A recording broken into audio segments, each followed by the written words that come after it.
Okay, everybody, welcome to the first demo for this Intro to GIS class online. You'll notice that I am in an ArcMap window here. See, the banner has just been highlighted there, and I have a couple of what we call data frames, represented by these little stacks, if you will, off to the left here. And you'll notice that two of them are labeled as Intro and one is Intermediate. This third one I use for my Intermediate GIS class. We'll be going over the first two here. You'll notice across the top here we have an intro_demo.mxd. We'll talk more about MXDs in the next lecture, but the MXD is basically your map document that you use to create your maps and to do your analysis, and that is within the ArcMap module of ArcGIS. So we'll talk about ArcMap, ArcCatalog, and ArcToolbox as the three primary modules of ArcGIS Desktop. You'll also notice that we're running an ArcInfo license, so this third section indicates that we're running ArcInfo, which you should all have installed per the codes that I have sent you or that I will be sending you to get the software installed on your local machines. So these two demos here are just basically to get you familiarized with the basic ArcMap interface, and also just some of the things that you can do, some of the basic things that you can do with some lightweight analysis, just to kind of get our feet wet with the course. So across the top here you can see the standard menus, and you'll get to know those as we go along, and then several of the standard buttons, what scale we're at, how to add data to our map, etc., etc. You guys will be working with all of those tools as you work through your exercises through the green GTK book. And as I mentioned in my email and in my first assignment, first module, that I will always refer to that as the green GTK book. That's our exercise book. Some of the navigation tools along here: zoom in, zoom out, pan, full extent. You also have these fixed zoom buttons that you can just basically work your way in or out on the data. So as I click on that, it zooms out, and as I click on it, it zooms in. But again, we can use these other zoom tools, pretty standard zoom tools, zooming in and out. Notice that I'm going to click on full extent here, and that's just going to bring me back to the what we call the extent of the data. Excuse me. And then of course you have zoom to previous, zoom forward. So where I was, you can basically toggle back and forth between those. I'll just zoom to extent there. We'll talk about this select by rectangle tool and all these other types of selects when we talk about queries. These are our interactive queries. This is our select elements tool, which we use to select items that we place on top of our data. What we're looking at here is certainly not what I would consider a map, more just several layers of GIS data that I'm going to talk about in our demo. Our identify tool, another one of our interactive queries that gives you some information about whatever it is that you click on. So we'll click on an item there and we'll see that it has what we call attributes. So you guys should be familiar at this point with the concept of points, lines, and polygons and their accompanying attributes, but I'll talk about that as we go along. But again, the introductory lecture did talk about the concept of points, lines, polygons, and their accompanying attributes. The lightning bolt icon I'll talk about here in just a second. Hyperlink. A measure tool for measuring distances across a map. And a lot of these, again, you'll get used to using within the context of the different exercises that you're going to do, and of course the assignments that we'll do as we go on throughout the semester. So let me get started here with this particular demo. This is a project that was near and dear to my heart back in graduate school. We have several layers representing Baltimore City. We have a yellow boundary that represents the city, and of course we've got the roads broken down into more local streets, and you can see that I have them symbolized just as gray lines there, and I've basically grouped them all so that every road by name is grouped into gray lines. And then of course we have our major interstates coming through the city and around the city, 83, 695, or at least a portion of it, 95, 895, and of course 395 coming into the city. If you're familiar with Baltimore City, you might be familiar with Patterson Park. So if you see this take a look at this little open area here down in the Highlandtown, Canton, Fells Point area. We have the outline of Patterson Park. What I'm going to do is I'm going to turn on a raster layer here, and if you remember from the introductory lecture, raster data is data represented by pixels, sort of like what we take with our digital cameras these days, except for this is taken from either a low flying out airplane, excuse me, or a satellite image. So as I mentioned, this is a project that's near and dear to me. This is a pilot project that I did for mapping trees back in graduate school. So what we're looking here is the northwest corner of the park, and we're seeing a bunch of points that represent GPS locations of trees that I've mapped. Now this was done several years ago. Some of these trees actually may have been taken out, or more trees have been planted, but this was just a small pilot area to basically prove the concept that we could use GPS to map individual trees in an urban park environment. So we're looking at basically what we call a shapefile, and we'll talk about data formats a little bit later in another lecture, but a shapefile is a data format that we use regularly within ArcGIS and is one of the main industry files that is used regularly. So what I'm going to do is I'm going to grab my Identify tool here. I usually call it the I tool, but it is technically known as the Identify tool. And so what I can do is I can query on any individual tree, and of course I'm going to see in the Identify tool there, and pardon me as I move windows around to better accommodate viewing. So you can see each one of these is a different field, and what I'm looking at here is all the attributes that were captured for that one tree that I just clicked on. So this one happened to be an American elm. It had a canopy radius of 32 feet, so we measured in 4 directions from the trunk and averaged that number, and that gave us an average canopy coverage for this particular tree of 32 feet. Happens to be 66 feet high. We measured that using an inclinometer, and of course we just assess a lot of other characteristics of the tree and put it into a database that wound up being joined to the points for all of the different trees that we mapped. You'll see here that we captured volunteer information. That's me, Jamie Alvarez. I'm your instructor. Tim Almaguer is the director of the Friends of Patterson Park, and he was my project lead, and we worked together over a series of Sundays to collect this data, just to again prove the concept that we could use this use GPS and GIS to do some urban park mapping. So what else can we do with this? We're not just here to make a map, we're maybe here to do some analysis. So one of the things they were interested in doing for the Friends of Patterson Park was to get an idea of how much canopy coverage they have within the park. So if you remember the canopy radius attribute that I mentioned earlier, that's a number that we put in for each of the individual trees. As we measured them out in the field, you'll see that that number is changing as I click on them. And so that's the number, or that's the field with the number that we use to basically buffer these points. So a buffer is going to be a consistent distance away from a given feature.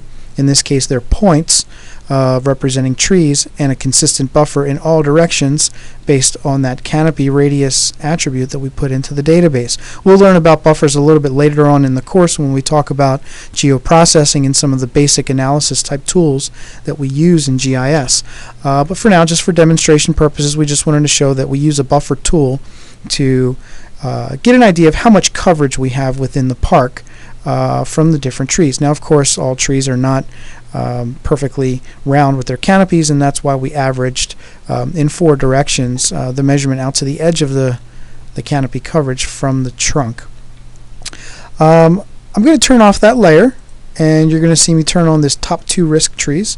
And so we'll see that these are 2 trees that are labeled or rated as having a high risk. I'm going to go ahead and click on this American elm again, and we're going to see that while Tim and I were out in the field, we gave it a risk potential of 5. We graded all the trees from 1 to 5, and we also looked at the condition of the trees, 1 being excellent, 5 being dead.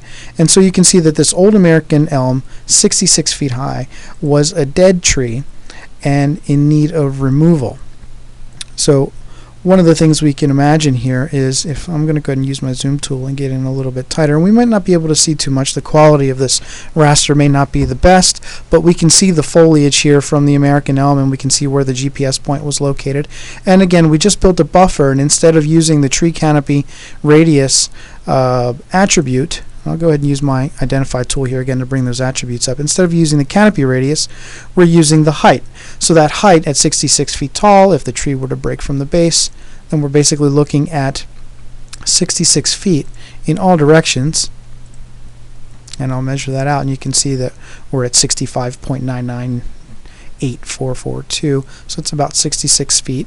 And so what we're looking at here is our risk potential area should that tree fall, worst case scenario, from the base. So if you can imagine another GIS layer being in here, in this list of layers off to the left, of pad-mounted transformers, maybe a line layer that indicates that there are some power lines coming through or some telephone lines. We're talking about infrastructure that could be damaged should that tree fall. This happens to be a tree that no longer exists in the park. It did get taken out, but I do have a nice picture of it. I'm going to use the lightning bolt icon, which is the hyperlink tool, and you can see that several of these trees turn blue, and those are the ones that I actually have hyperlinked to different images. So you can see where the multimedia can start to come in and get linked to a lot of your data. So I'll click on that, and there we can see the old American elm, and that's taken almost 9 years ago when this project was done while I was in graduate school. I realize I just dated this video by saying 9 years, but we're going to go ahead and deal with that, and hopefully I won't have to explain that again in the future. But that is a tree that did get taken out as a result of it being dead and needing to be removed because it did have some infrastructure around it that could be harmed. So like we mentioned in the lecture, GIS is a decision-making tool. So this is a really good example of how we can use it for the use in an urban park environment by a small organization to manage its tree inventory. I did want to go ahead and switch over here now to the CCBC 25-foot smoking policy demo. I'm going to go ahead and right-click on that data frame, and again, this data frame is basically a collection of all the different layers within that frame. So in ArcMap, your layers are stored within a data frame, and you can have multiple data frames, but you only see the data that is within that active data frame. You'll notice here that Patterson Park Intro is highlighted or is bolded, and CCBC 25-foot smoking policy is not. So what we're seeing is the data from this particular demo right here. But I'm going to collapse that, and I'm going to come over here, I'm going to right click and just activate that, and you'll see something that should look familiar to a lot of you guys. That's an aerial photograph of the CCBC Essex campus. My office happens to be right in here in the J building. If you guys are ever here, you can come by J231 and say hi, or you can feel free to come into the lab and get some support in the lab. So this is actually a data demo now as well. I'm going to go ahead and turn on a layer here called CCBC Essex Buildings, and so we have a shapefile layer, a vector layer that gives us some information about the buildings. I can click on it and see that there is some very basic information, but the most important thing is what building letter it is. So that's the J building, again, where I'm located. So up until this year, which happens to be 2012, we had a 25-foot no smoking policy from all the buildings. So smokers were supposed to go outside and stand at least 25 feet away from the building. That has now changed, and we are a smoke-free campus. Just an FYI. So again, the demo is a bit dated in the sense of the policy, but again, this is a good way to show how we can use this as a decision-making tool. And so the policy used to be 25 feet, and so we thought it would be an interesting analysis, and this is one that one of our students did some time ago. Where does 25 feet, or what does 25 feet from the buildings look like? So again, using that buffer analysis tool, we're able to indicate where 25 feet is from the buildings. Now, one of the interesting things is that we have these specific receptacles for cigarette butts out on campus. I imagine they're going to be removed now because of our new policy, but back in the day, if you will, we would have these receptacles where we would prefer people to put their cigarette butts. So the student thought it would be interesting to see, well, how close are we following our own policy at CCBC, and see where those receptacles were located relative to the 25-foot buffer. You can see, I'm going to go ahead and zoom in here, that in some cases we were violating our own rule, and in a lot of cases we were just outside of, or well outside of, our 25-foot rule. So one of the things we can do is we can, I'm going to use this, go back to previous extent. I'm going to zoom, and I'm just going to use one of the query functionalities. I'm going to select by location, and again, you guys don't have to worry about this for this intro demo. You guys will be learning this throughout some of the exercises in the coming modules, but I'm just going to go ahead and use select by location, and I'm going to tell ArcGIS that I would like to select from the receptacles, and then the source layer I want to select within that building's buffer, which it automatically grabs, but I do have the option to grab other layers, but I want to grab within that buffer. And again, we'll learn about this when we talk about queries later on, but in this case I want to select the receptacles that are completely within the source layer. So if I select that right there, I'm basically saying the target layer, which is my receptacles, are completely within. I want ArcGIS to select the ones that are completely within the layer that is the buffer. And so it's no longer considering the yellow building outlines, it's considering the 25 feet around it. So when I apply that, we can see that several of our cigarette receptacles were breaking our own policy. And again, those are the two that I highlighted earlier. And then of course anything that's still highlighted in green, that's the color of the actual symbol itself, are left outside, or are outside and are left alone. They're not part of that selection. So one of the things I can do here is I can, instead of using the identify tool like I did in the previous demo, I'm going to come over here and I'm just going to right click on that layer, and I'm going to open up the attribute table, and that's going to show me that I have 11 out of the 20 receptacles that the student went and found their locations. He didn't use GPS or anything. He just went out and used an aerial photograph and marked them on his map, and then came back and created this layer. And you can see, I'm going to expand this a little bit again, that 11 out of the 20 receptacles, that's more than half of the receptacles, actually fell within 25 feet. So we're kind of contradicting our own rule, but again, that doesn't apply anymore because all of our campuses are now smoke-free. Certainly not to point the finger at the smokers, but this is more to just bring you guys in line with some of the basic functionality, the look and feel of ArcMap, which we'll be using a whole lot this semester, and how you can use GIS for some basic analysis, asking some different questions. And of course things get a lot more advanced from this point, but I did want to just give you guys a quick run through and show you what the software can do here in a very early stage in the course. Thanks guys.